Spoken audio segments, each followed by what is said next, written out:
네, 오늘도 변함없는 하나님의 사랑 안에서 강건하시기 바라겠습니다. 오늘 말씀은 빌립보서 2장 25절에서 30절 말씀입니다. 그러나 에바브로디도를 너에게 보내는 것이 필요한 줄로 생각하노니 그는 나의 형제요 함께 수고하고 함께 군사된 자요 너희 사자로 내가 쓸 것을 돕는 자라.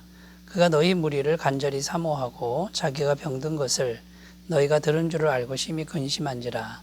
그가 병들어 죽게 되었으나 하나님이 그를 긍휼히 여기셨고 그뿐 아니라 또 나를 긍휼히 여기사 내 근심 위에 근심을 면하게 하셨느니라.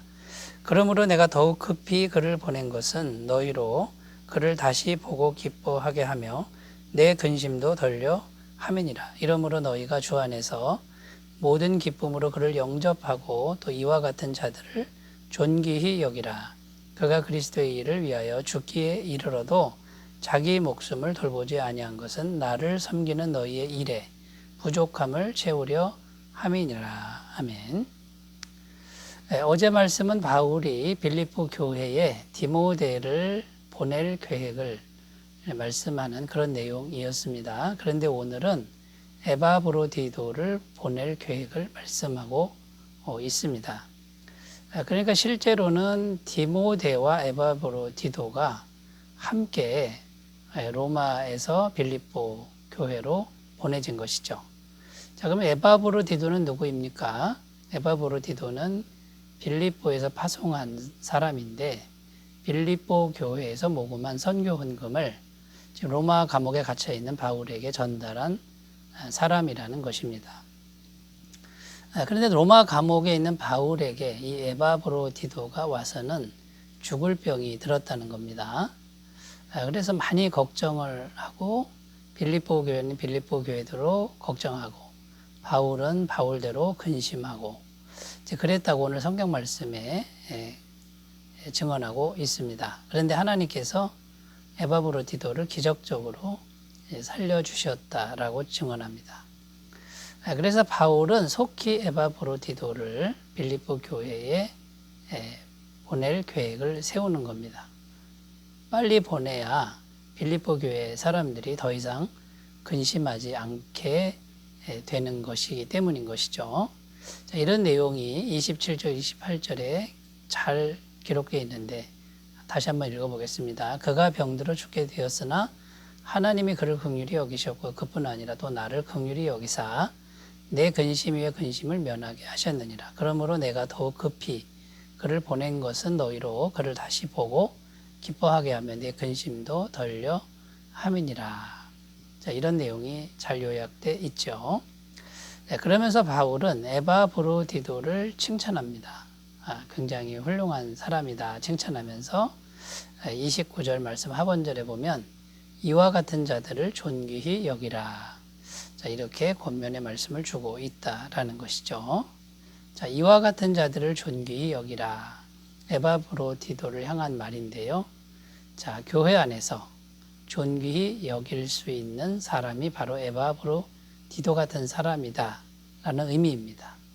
자, 그러면 우리가 에바브로디도가 어떤 사람인지를 살펴보고요. 또 우리도 에바브로디도 같은 그런 인물이 되려고 노력하는 그런 결단을 하는 귀한 계기가 오늘 되셨으면 좋겠습니다. 자, 첫 번째 에바브로디도는 이제 어떤 사람입니까? 25절에 쭉 나오고 있는데 첫 번째는 나의 형제요 이렇게 되어 있습니다.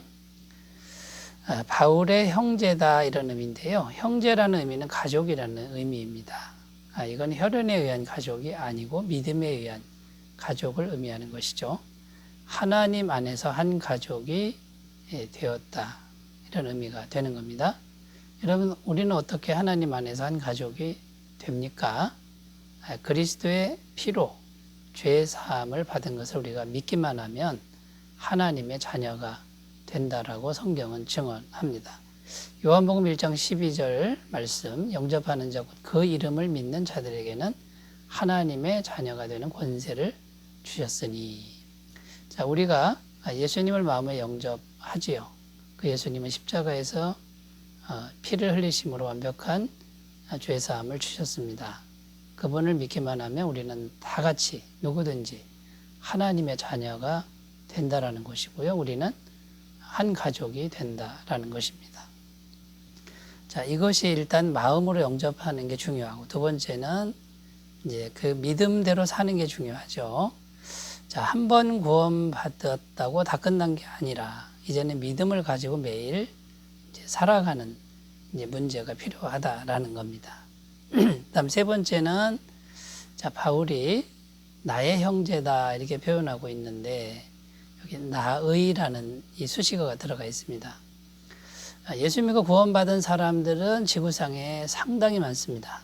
그런데 바울에게 있어서는 다 같은 형제이긴 형제지만 나의 형제, 곧 무슨 의미입니까?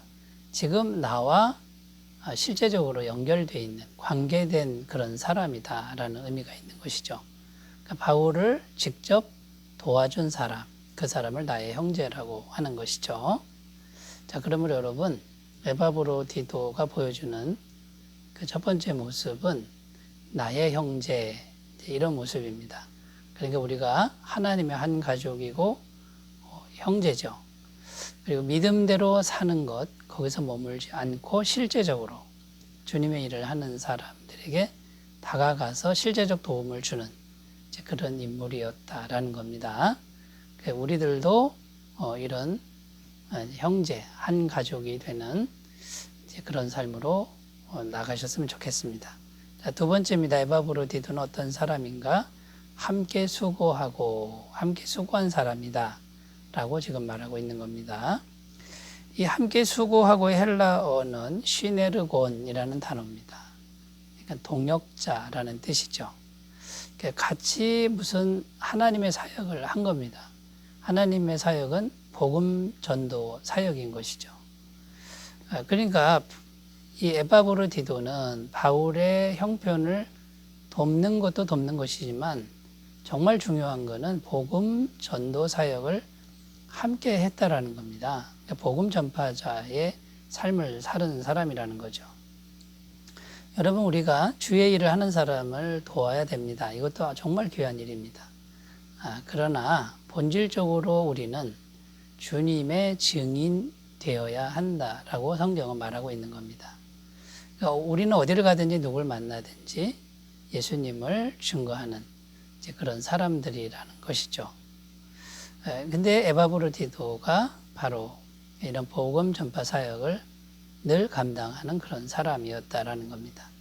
사도행전 1장 8절에 오직 성령이 너희에게 임하시면 너희가 권능을 받고 예루살렘과 온 유대와 사마리아와 땅끝까지 이르러 내 증인이 되리라 하시니라. 사도행전 전체의 주자가 바로 이 사도행전 1장 8절인데요. 결국 내 증인이 되리라. 결국은 예수 믿는 사람들은 예수님을 증거하고 전하는 사람들이어야 한다라는 것을 말해주고 있는 것이죠. 근데 에바브로디도는 이렇게 복음 전도자, 주님을 증거하는 증거자로서 잘 살았다라는 겁니다. 자, 세 번째입니다. 세 번째, 에바브로디도는 함께 군사된 자다 이렇게 증언하고 있습니다. 자, 군사라는 단어가 나옵니다. 전쟁터에서 싸우는 사람이죠. 동료 군인이라는 의미가 됩니다. 그러니까 군사는 싸우는 사람인데 복음의 대적자들과 싸우는데 군인이니까 잠깐 싸우는 게 아니라 죽을 때까지 계속 싸우는 것을 의미합니다. 자, 군인이 주는 이미지는 첫 번째는 생명을 이미 걸었다라는 겁니다. 상황이 어려워진다고 해서 도망갈 수 있는 그런 사람들이 아닌 것이죠. 그러니까 생명을 걸었다 이런 의미가 있고요. 두 번째는 자기 삶에 얽매이지 않는다 이런 의미가 있죠. 디모데후서 2장 3절 4절 내가 그리스도 예수의 좋은 군사로 나와 함께 고난을 받을지니 군사로 다니는 자는 자기 생활에 얽매이는 자가 하나도 없나니 이는 군사로 모집한 자를 기쁘게 하려 함이라. 그러니까 자기 삶을 버릴 줄 아는 그런 사람이라는 뜻이 담겨 있고요. 세 번째는 명령에 무조건 복종한다라는 의미가 있습니다. 군인에게 있어서 생명은 명령에 절대 복종하는 그런 사람들인 것이죠. 네 번째 이미지는 싸움의 대상은 마귀라는 것입니다. 여러분, 그리스도의 군사는 마귀와 영적 싸움을 싸우는 것이죠. 그래서 복음의 말씀과 성령의 능력으로 싸우는 그런 사람들이라는 것입니다. 자, 그러니까 에바브로디도는 함께 군사된 자다. 그러니까 이런 군인의 정신으로 무장한 사람이다라는 것이고요. 자, 우리들에게 주시는 말씀이 뭡니까? 우리도 이런 군사로서의 정체성을 가지라고 지금 말씀하고 있는 것입니다. 자, 네 번째 에바브로디도는 어떤 인물이었을까요? 네 번째, 너희 사저로 나의 쓸 것을 돕는 자다. 이렇게 성경은 증언합니다.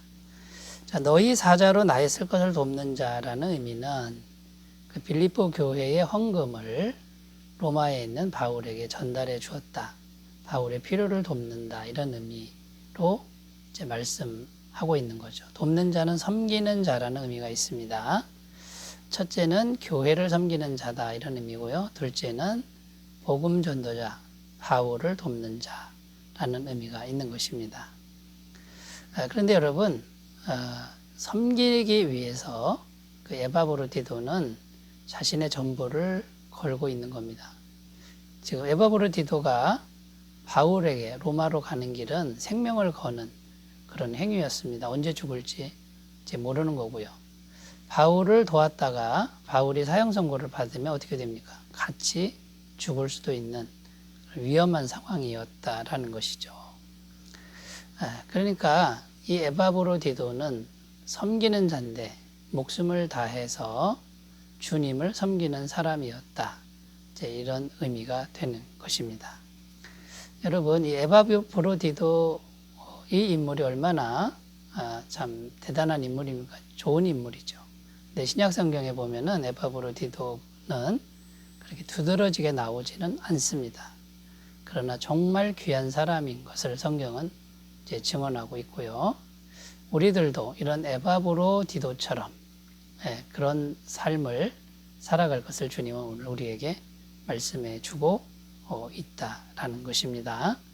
자, 그러므로 여러분, 이와 같은 자들을 존귀히 여기라. 하나님이 존귀히 여기는 사람들, 우리가 에바브로디도처럼 다 그런 사람들이 되시기를 바라겠습니다. 기도합니다. 하나님 아버지, 우리 에바브로디도를 보면서 하나님은 이와 같은 자들을 존귀히 여기라고 하십니다. 우리들도 존귀한 자의 반열에 설 수 있도록 인도하여 주옵소서. 예수님의 이름으로 기도드립니다. 아멘. 주님의 임재 충만하시기 바라겠습니다. 감사합니다.